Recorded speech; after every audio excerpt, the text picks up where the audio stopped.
Hoje nós estamos iniciando mais uma série de mensagens aqui da Igreja do Alto. Cada peça importa. E como é bom ver cada um de vocês, alguns que estou revendo hoje aqui, estão retornando conosco. Mas quando nós olhamos para esse quadro, para este desenho, o desenho de uma engrenagem, como que é legal quando a gente vê como que uma depende da outra para funcionar bem. Como que todas têm que estar muito bem encaixadas. E se uma delas travar dentro de uma máquina, dentro de um sistema, de um relógio, todas vão travar. Todas vão parar também. Ou se não, se uma travar, é possível que talvez alguma engrenagem estrague. E quando nós olhamos para a nossa igreja, para o corpo de Cristo, para as nossas vidas, é justamente assim que funciona.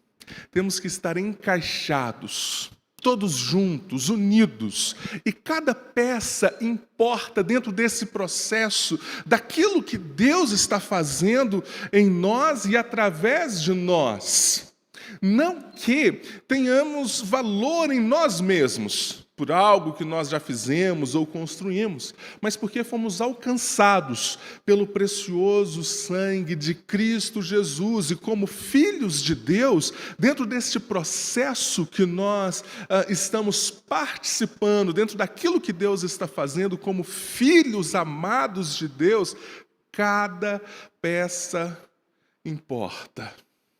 Cada um de vocês que estão aqui. Eu volto àquela expectativa dos primeiros domingos, de que quando a gente começou lá em março, né, que tivemos apenas 3 cultos públicos, e quando depois do retorno, cada culto é uma grande experiência, porque a cada encontro eu fico pensando, quem vai vir hoje, né? Quais são os irmãos, e quando eu vejo um irmão que chegou aqui novamente, que está retornando, eu fico tão alegre, porque eu sei que cada um de vocês faz parte disso que nós estamos construindo, eu sei que tem muitos irmãos que estão nos assistindo em casa, alguns irmãos da nossa igreja, que estão nos assistindo em casa, que não podem estar aqui conosco, mas vocês fazem parte disso. Cada peça importa, independente do momento que nós estamos vivendo.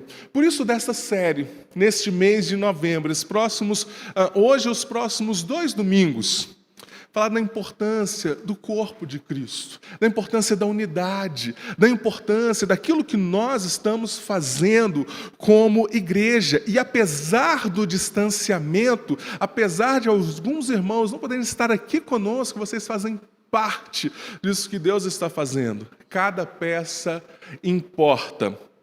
E é difícil falar sobre unidade em um tempo de tanta segregação, de tanto afastamento, de tanta separação.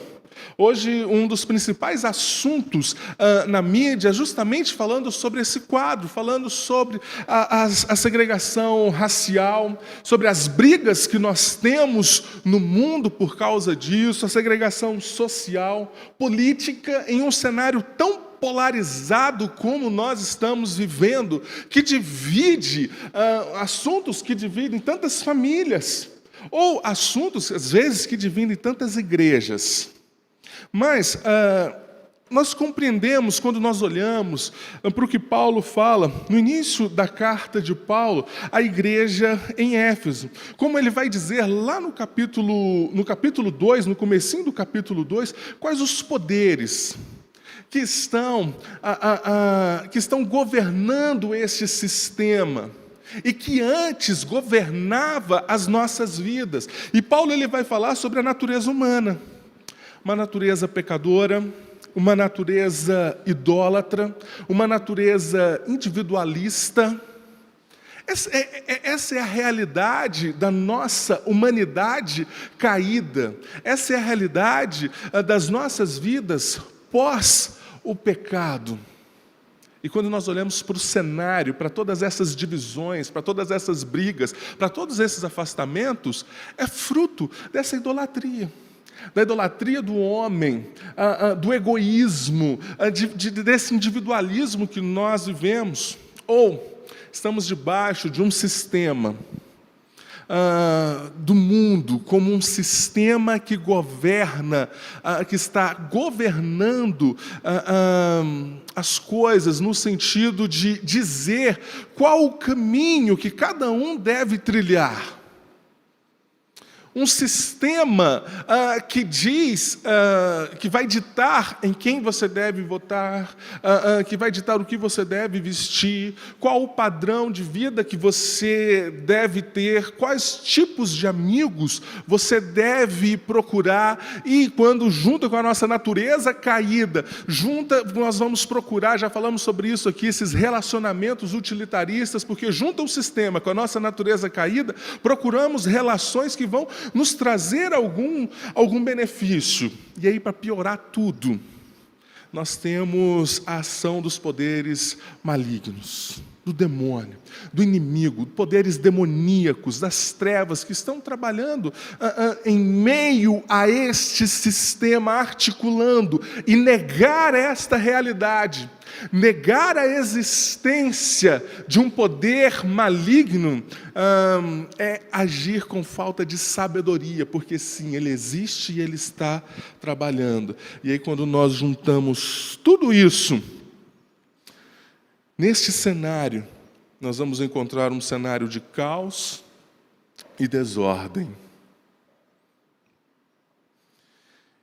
E que, se nós pararmos para olhar para este cenário, em muitos momentos, quando nós falamos sobre unidade, vai ser impossível. É impossível você pensar que pessoas com opiniões diferentes podem conviver juntos, com respeito. No cenário que nós vivemos hoje, é impossível pensar que um eleitor de Bolsonaro pode ser amigo de um eleitor do PT. É incabível. Por conta das diferenças dessas pessoas. Por conta das opiniões polarizadas. E talvez essa seja uma das maiores separações que nós estamos vivendo neste momento. A desordem e o caos que isso traz para as nossas vidas. Mas quando nós falamos de que cada peça importa, como se importar? Como olhar para a igreja, não através de um olhar deste sistema, como olhar para aquilo que Deus está fazendo através das nossas vidas, através do seu corpo, através desta família, através de cada um de vocês, além das diferenças, e saber que nós estamos caminhando juntos, que como um corpo nós estamos unidos, como engrenagens que funcionam e que cada uma depende da outra. Estamos construindo algo juntos e falando sobre o que nós estamos fazendo aqui, plantando uma nova igreja. Isso é uma realidade mais forte ainda, ou precisa ser intenso em nossos corações o saber que nós caminhamos juntos. Por isso nós vamos continuar refletindo na carta de Paulo à igreja em Éfeso, Efésios capítulo 2, do versículo 11 ao versículo 22. Semana passada nós já meditamos no capítulo 1 desta carta, e hoje eu quero continuar com vocês ainda em Efésios. Capítulo 2, versículo de 11 a 22, o texto também está projetado. A palavra do Senhor, ela diz assim: portanto, lembrai-vos de que outrora, vós, gentios na carne, chamados em circuncisão, por aqueles que se intitulam circuncisos na carne, por mãos humanas, naquele tempo, estavais sem Cristo, separados da comunidade de Israel, e estranho às alianças da promessa, não tendo esperança e sem Deus no mundo. Mas agora, em Cristo Jesus, vós que antes estavas longe, fostes aproximados pelo sangue de Cristo, porque ele é a nossa paz, o qual de ambos fez um. E tendo derribado a parede da separação que estava no meio, a inimizade, aboliu na carne a lei dos mandamentos na forma de ordenanças, para que dos dois criassem em si mesmo um novo homem, fazendo a paz, e reconciliasse ambos em um só corpo com Deus, por intermédio da cruz, destruindo por ela a inimizade. E vindo, evangelizou paz a vós outros, que estavas longe, paz também aos que estavam perto. Porque por ele ambos temos acesso ao Pai em um Espírito. Assim, já não sois estrangeiros e peregrinos, mas concidadãos dos santos, e sois da família de Deus, edificados sobre o fundamento dos apóstolos e profetas, sendo Ele mesmo, Cristo Jesus, a pedra angular, no qual todo o edifício bem ajustado cresce para santuário dedicado ao Senhor, no qual também vós juntamente estáis sendo edificados para a habitação de Deus no Espírito. Senhor, muito obrigado por sua palavra, Pai.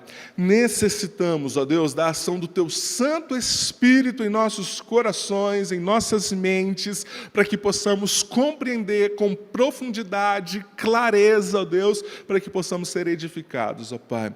Então pedimos, ó Deus, que o seu Santo Espírito trabalhe, ó Deus, para a compreensão da sua palavra, em nome de Jesus. Amém.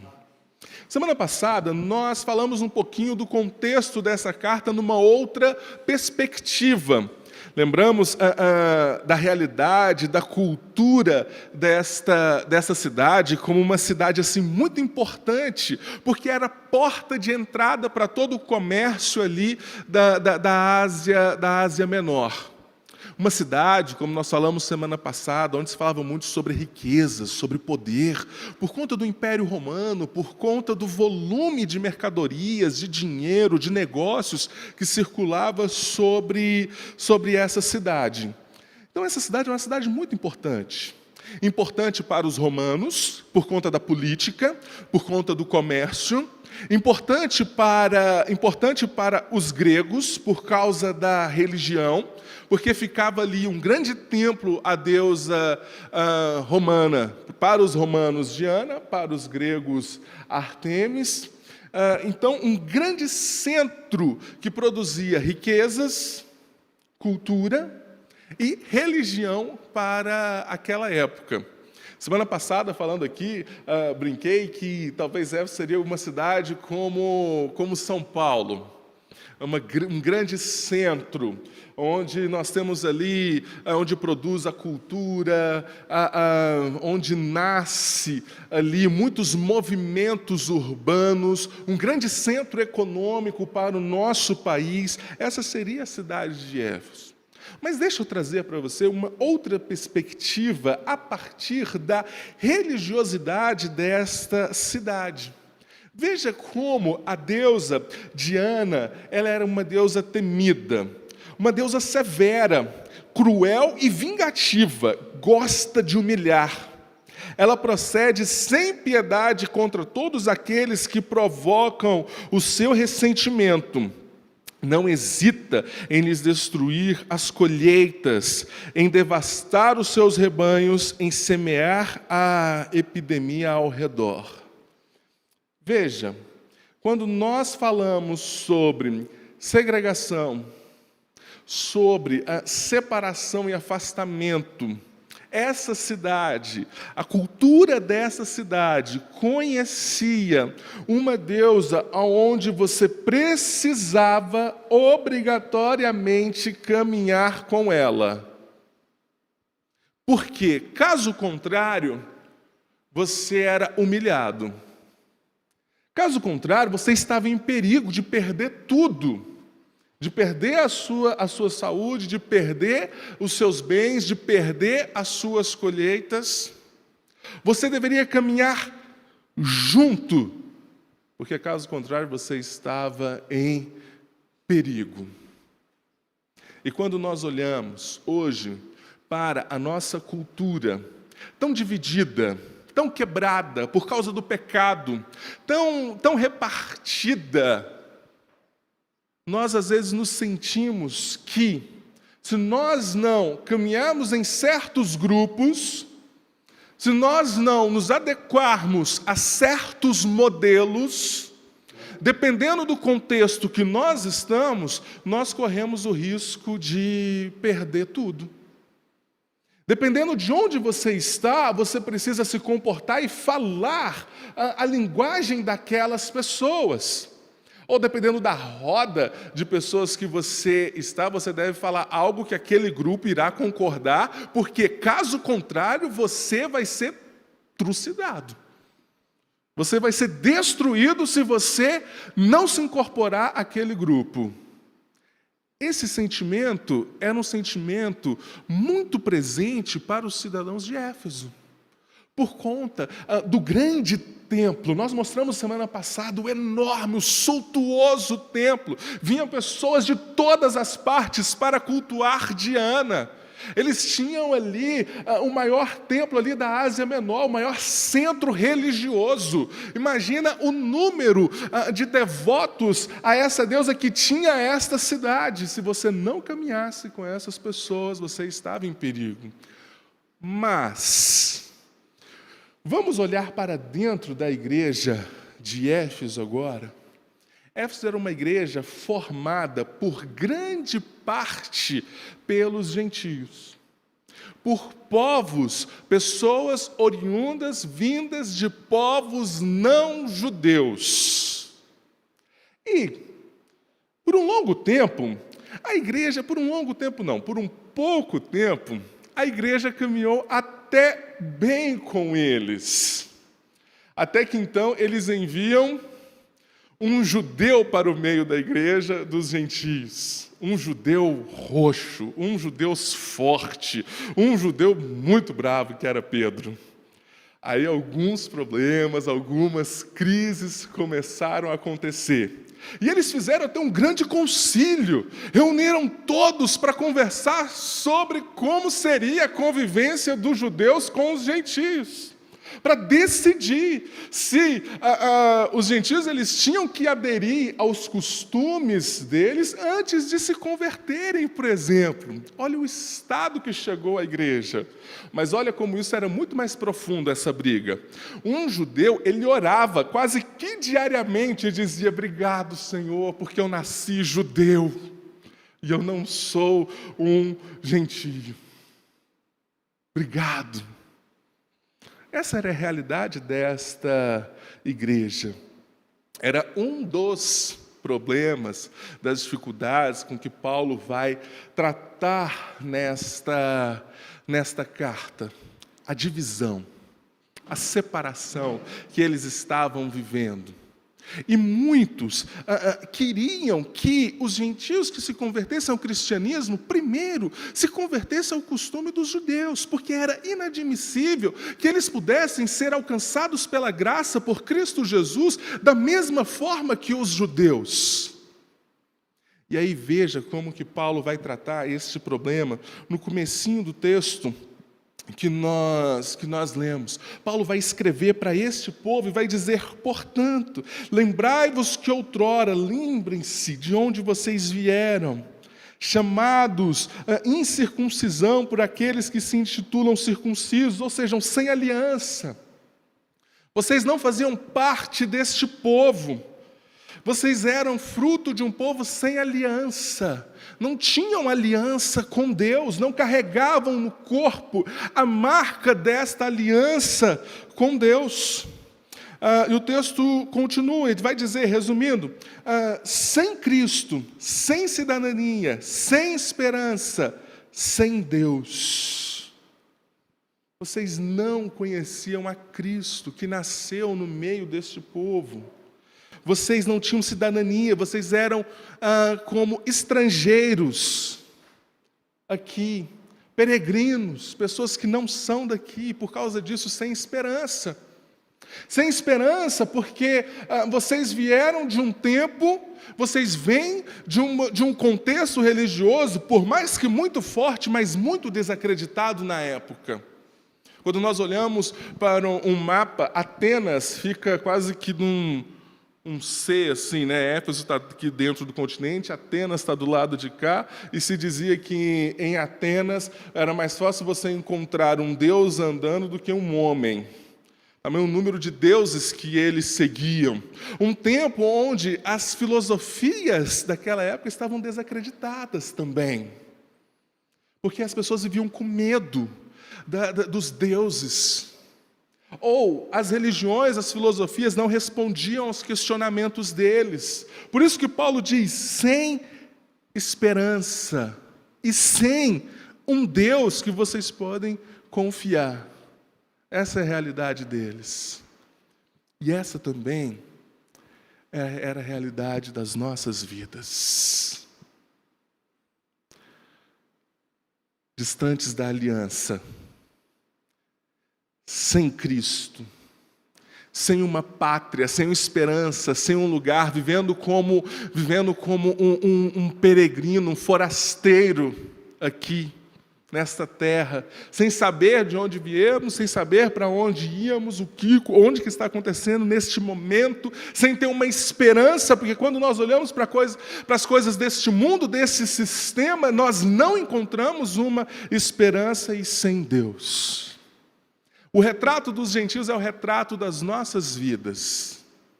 Mas a igreja de Éfeso tinha também os judeus, o povo de Deus, o povo que tinha um chamado para algo, para exercer um papel. E quando nós olhamos para o Salmo 96, que nós lemos aqui, anunciar entre as nações a sua glória, entre todos os povos as suas maravilhas. Esse era o chamado para o povo de Deus. Esse era o chamado para esta nação, anunciar entre as nações, convidar essas nações a caminhar com Deus. Mas o Isbe ele diz o seguinte: Israel deveria ser luz para os gentios, a fim de que estes também fossem salvos. Mas infelizmente Israel tornou-se como os gentios, e por pouco a sua luz não se apagou. Devido aos costumes, aos ritos, a cultura deles que sobrepôs a graça de Deus, que sobrepôs aquilo que Deus estava fazendo através deles, os seus costumes, os seus ritos, se tornaram parecidos com os gentios. Porque também, quando eles olhavam para a religiosidade deles, já estavam sem esperança. No templo, na época de Jesus, o sacerdote matava milhares de animais, como se eles pudessem comprar. Você faz algo, você vai lá, compra um animal simples assim, mata, sacrifica e está tudo certo. Estava perdendo o sentido para eles também. Mas aí vem a ação de Deus, a nossa união com Cristo. A partir do versículo 13. Mas agora, em Cristo Jesus, vós que antes estavas longe, fostes aproximados pelo sangue de Cristo, porque Ele é a nossa paz, a qual de ambos fez um, e tendo derribado a parede de separação que estava no meio, a inimizade. Até aqui, deixa eu mostrar para você como era isso no tempo de Jesus. Nós tínhamos o santuário, o templo, em volta tinha um grande muro. Os gentios eles podiam conviver naquilo que seria o pátio dos gentios, mas eles não poderiam entrar, eles não poderiam chegar perto, como se fosse aqui em volta, aqui dos pilares aqui é o pátio onde eles poderiam. E ali tinha uma placa que dizia: nenhum estrangeiro tem permissão de entrar na balaustrada em torno do santuário e do pátio. quem for pego será responsável por sua decorrente morte. É como se fosse uma saia ali de pilares que ficava em volta. Essa era a separação, é deste muro, é desta separação que Paulo está falando. Eles podiam chegar perto, mas eles não podiam, de certa forma, prestar o culto, estar ali com eles. E aí o texto ele continua. Aboliu na sua carne a lei dos mandamentos na forma de ordenanças, para que de dois criassem em si mesmo um novo homem, fazendo a paz e reconciliasse ambos em um só corpo com Deus. E no final do texto vai dizer, tendo acesso ao Pai em um só Espírito. Cristo Jesus nos reconciliou com Deus e Cristo Jesus nos reconciliou com o próximo. Nós que andávamos separados de Deus, distantes por causa do nosso pecado, sem esperança, sem cidadania, sem Cristo, sem Deus, agora em Cristo Jesus, nós podemos ter uma nova esperança. E mais ainda, Deus nos reconciliou com o próximo. Em Cristo Jesus não há separação. Em Cristo Jesus não há segregação. Em Cristo Jesus, não importa a sua posição política, agora em quem você vai votar, ou a cor da sua pele, ou o seu nível social, porque todos somos pecadores que carecem da graça de Deus, e quando alcançados, todos somos filhos amados do Senhor.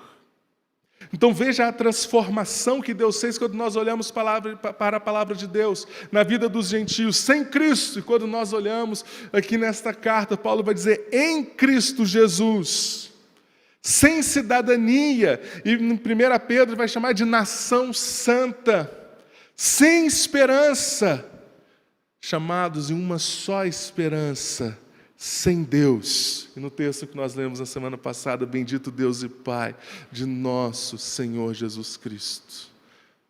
De nosso Senhor. Essa é a transformação que Deus fez em nossas vidas.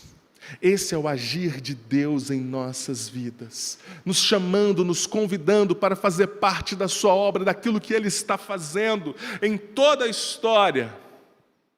A obra da reconciliação que Cristo operou em nossas vidas. E por causa disso, meus irmãos, em primeiro lugar, em Cristo somos uma nação. Veja o versículo 19. Assim, já não sois estrangeiros e peregrinos, mas concidadãos dos santos. Vamos olhar um pouco para a história bíblica, para Noé, a grande e conhecida história da Arca de Noé. Depois de tudo que aconteceu, os seus filhos se espalharam, Cã, Sem e Jafé, se espalharam sobre a terra para novamente tornarem a povoar a terra. Mas veja como a história da Bíblia é algo profundo e algo maravilhoso. Quando Paulo diz que nós somos uma nação, de grandes nações que por causa do pecado se separaram, que por causa do pecado durante milhares de anos passaram por guerras e destruições. Agora em Atos capítulo 8, nós vemos a conversão de um etíope, que vem justamente da descendência de Cã. Em Atos 10, nós temos a conversão de Saulo, que vem justamente da descendência de Sem. Em Atos 9, em Atos 10, a conversão da família de Cornélio, que vem justamente da descendência de Jafé. Uma nação representada aqui de forma, a Bíblia construiu dessa forma, para que pudesse ser representado aquilo que Deus fez, como que Deus reconciliou as nações. E como que isso é importante para as nossas vidas, porque fazemos parte de uma nação. Você já recebeu alguém de outra nação na sua casa, ou um gringo? Já sentou para conversar com um gringo?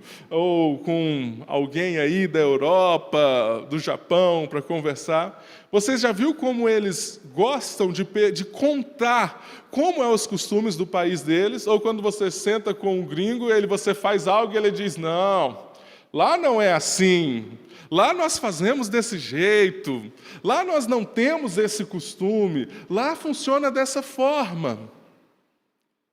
Quando Paulo diz que nós somos de uma nação só, de um povo só, é porque nós somos representantes dessa nação, representantes deste povo, para contar como é a nossa nação.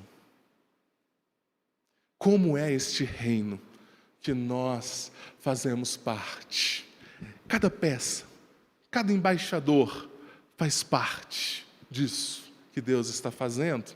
Em segundo lugar, em Cristo somos uma família. O versículo 19 continua, sois família de Deus. A despeito de todas as distinções raciais, nacionais ou físicas que possuímos, somos todos irmãos e irmãs dentro dessa família. Apesar do distanciamento social, apesar de alguns irmãos não estarem aqui conosco, nós somos uma família. Vocês que estão nos assistindo em casa, nós somos uma família. E nós que estamos aqui, precisamos entender isso. A nossa igreja precisa entender. Nós que estamos plantando uma nova igreja, que somos famílias, irmãos e irmãs que se importam uns com os outros, que lembra, que pergunta como está, que olha aqui. Você está sentindo falta de pessoas aqui quando você olha aqui neste auditório? Você está sentindo falta de pessoas aqui? De pessoas que estavam aqui conosco? São seus irmãos, as suas irmãs. Nós precisamos amar essas pessoas. Precisamos lembrar dos nossos irmãos das nossas orações, orar uns pelos outros, perguntar como está, manda uma mensagem. Essa semana quero desafiar vocês que estão em casa também, olhe lá no grupo da nossa igreja, escolha alguém para mandar uma mensagem essa semana e perguntar como está, e se tem algum motivo de oração. Ore por esta pessoa. Na semana seguinte, faça isso novamente, uma pessoa, e veja como nós vamos crescer como família. Se importando uns com os outros, orando. Quando Paulo fala sobre família, existe um sentido muito mais profundo, que está no contexto da carta. Quem esteve ou assistiu também, né? Estou lembrando sempre a mensagem da semana passada, porque está muito no contexto da carta. Nós éramos escravos do pecado. Nós éramos sem esperança. Não fazíamos parte desta família. Tínhamos que comer do lado de fora da casa, os restos. Mas Deus nos convida para estar dentro, sentado à mesa com o nosso Pai, e saber que somos filhos de Deus. Saber que nós somos filhos de Deus é saber que nós temos um dono. No contexto romano é justamente isso. Nós temos um proprietário, alguém que tem domínio sobre as nossas vidas. E saber que o nosso irmão é um filho de Deus é ter temor em nosso coração de olhar para ele e dizer: ei, o pai deste irmão é muito bravo. Cuidado o que eu falo desse irmão. Eu preciso amar o próximo, porque ele tem um pai. E o pai cuida dos seus filhos.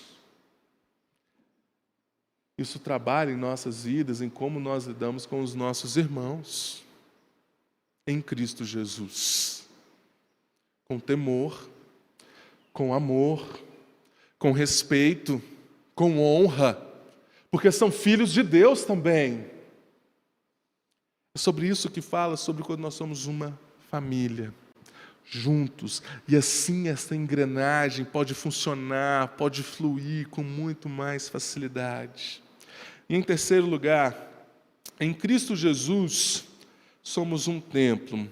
edificado sobre o fundamento dos apóstolos e profetas, sendo Ele mesmo, Cristo Jesus, a pedra angular, no qual todo o edifício bem ajustado cresce para santuário dedicado ao Senhor, no qual também vós juntamente estáis sendo edificados para a habitação de Deus no Espírito. Quando Paulo começa sobre o fundamento dos apóstolos, o que eles estavam vivendo, e o fundamento dos profetas, ele está apontando para Cristo. Desde a criação, toda a história converge para Cristo Jesus. E agora, com os profetas, tudo que está acontecendo após o seu nascimento, sua morte, sua ressurreição, converge para Cristo Jesus.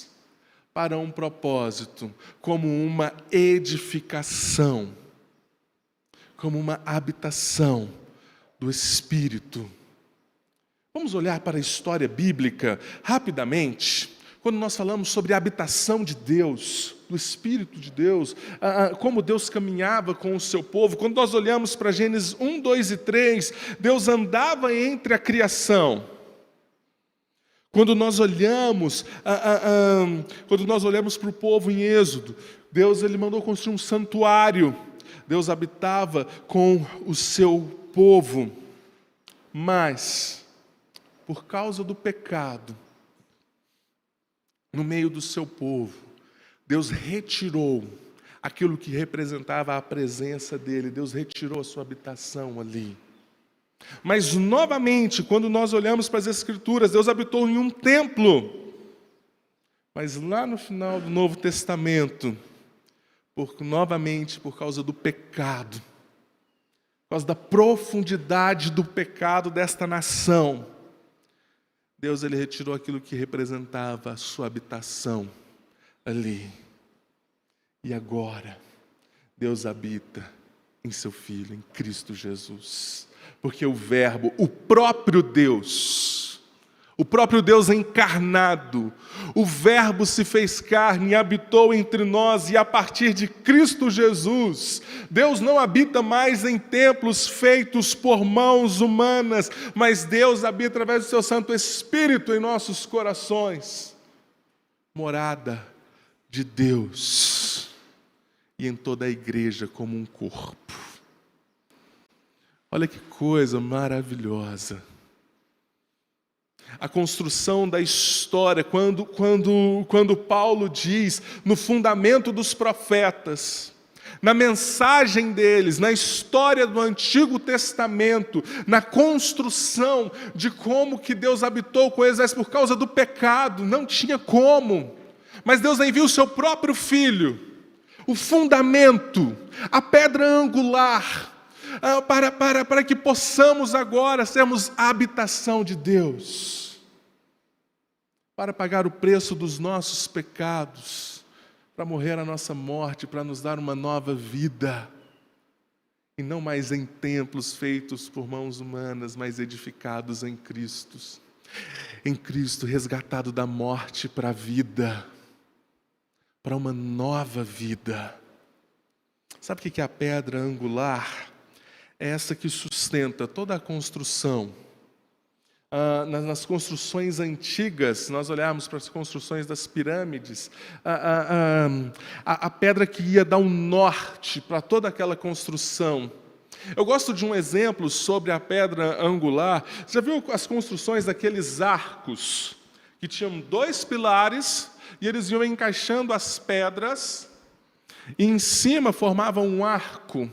A pedra angular é aquela pedra que vai no topo, em cima, que é quando ele encaixa, ele posiciona todas as pedras, e ele coloca uma pedra no topo e ela firma e segura aquele arco.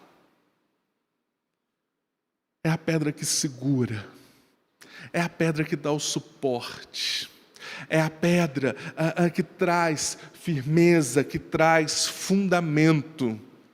E nós, em Cristo Jesus, estamos sendo edificados com Ele. Mas nós éramos pedras, cobertas por um lamaçal de pecados.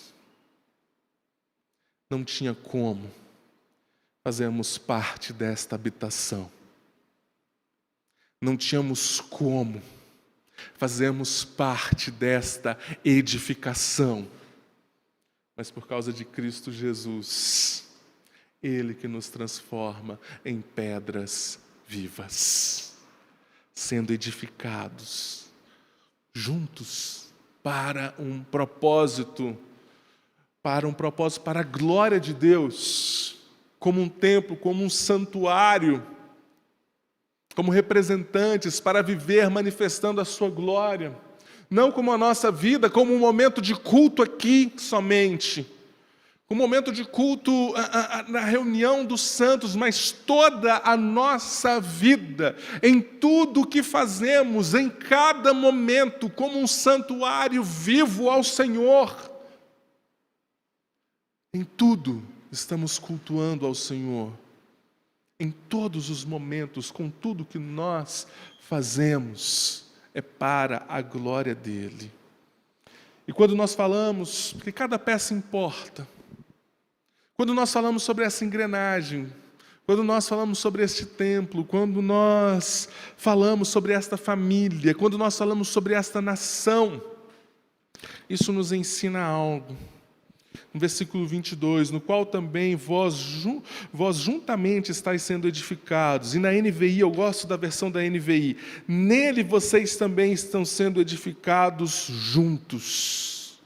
Como que nós somos edificados? Como que essa construção, ela pode ser edificada? Juntos. A importância da comunhão. A importância de lembrar que aquele irmão que faz parte da nossa plantação, da plantação desta igreja, é um filho de Deus, é um representante, está sendo edificado, está aprendendo junto com você, Sermos usados por Deus para o ensino mútuo, para ensinar e aprender com o próximo. É assim que nós estamos sendo edificados. E este momento de pandemia, de distanciamento, o que a igreja não pode esquecer é que a igreja de Cristo Jesus precisa estar junta.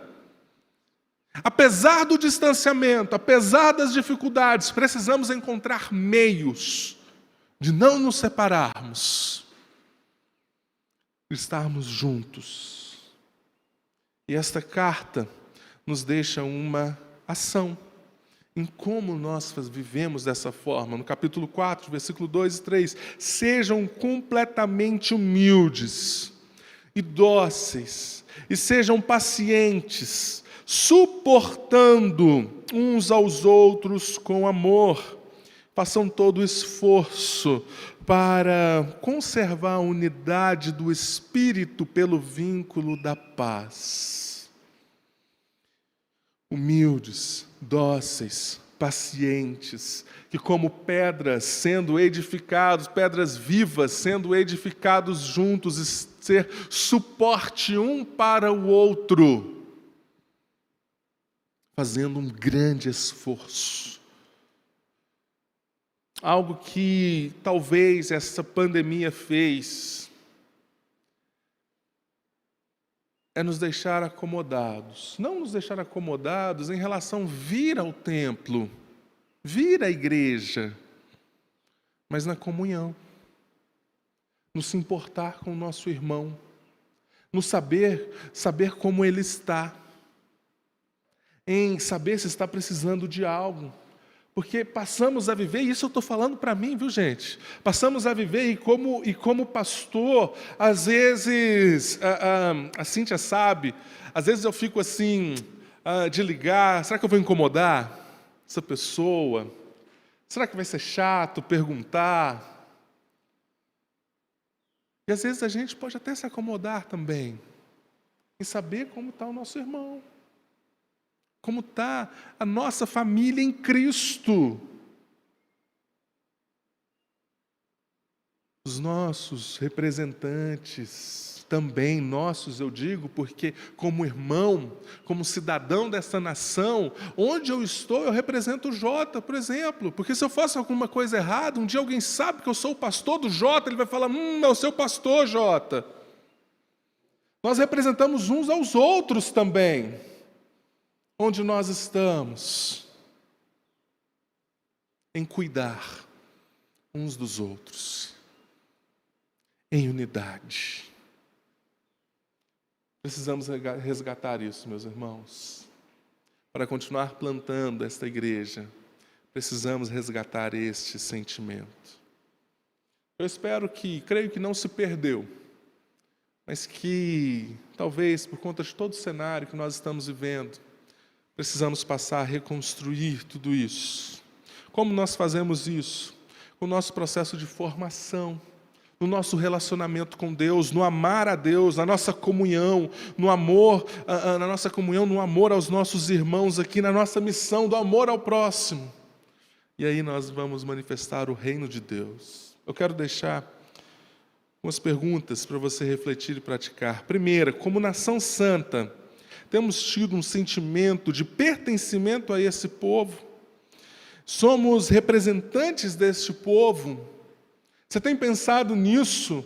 Que apesar do distanciamento que nós tivemos do templo, do culto público, nós não deixamos de ser parte desta nação, de ser parte desta engrenagem, daquilo que Deus está fazendo através das nossas vidas como corpo de Cristo, e que você é um representante para a glória dEle.